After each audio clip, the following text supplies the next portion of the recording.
కొంచెం కాలం శ్రమ పడతావు, కొంచెం కాలం బాధపడతావు, కొంచెం కాలం నిందలు భరిస్తావు, కొంచెం కాలం అవమానపరచబడతావు. అయితే నేను అంటాను, దేవుడు మరలా తిరిగి తానే స్థిరపరిచి ప్రభు నిన్ను బలపరుస్తాడు.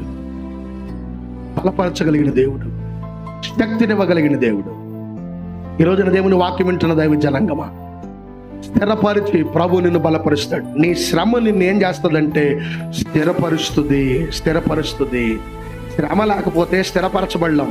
భక్తిలోనైనా, విశ్వాసంలోనైనా, ప్రార్థనలోనైనా, దేవుని సన్నిధిలోనైనా అది స్థిరపరుస్తుంది. నేను అంటాను ప్రియులారా, చాలా మంది జీవితాల్లో కొంతమంది వ్యక్తుల యొక్క బ్రతుకులు మనం చదివితేనండి వాళ్ళు చెప్పే మాట ఏంటో తెలుసా, మునుపు మేము చాలా ఇబ్బందులు పడ్డాం, మునుపు మేము చాలా శ్రమలు పడ్డాం, ఈ రోజు నా శ్రమలు చూసి దేవుడు మమ్మల్ని స్థిరపరిచాడయ్యా. ఉన్నతమైన దీవెనిచ్చాడు, ఉన్నతమైన ఆశీర్వాదం ఇచ్చాడు, ఉన్నతమైన కృపతో నింపాడు, ఉన్నతంగా ప్రభు బలపరిచాడు. ఈ రోజున దేవుని వాక్యాన్ని బట్టి చెప్తున్నాను, దేవుని పిల్లల విశ్వాసంలో స్థిరపరచబడుతూ ఉంటే, నిరీక్షణ కలిగి ఉంటే, శ్రమలో సైతం కూడా దేవుని స్తుతిస్తూ ఉంటే, నేను అంటాను కొంచెం కాలము ఇబ్బంది పడిన తర్వాత తాను మిమ్మల్ని ఖచ్చితంగా ఏం చేస్తాడు తెలుసా, స్థిరపరిచి ప్రభు బలపరుస్తాడు. ఆ మీదటి వరకు నువ్వేం చేయాలో తెలుసా, ఎదురు చూడాలి. ఆమె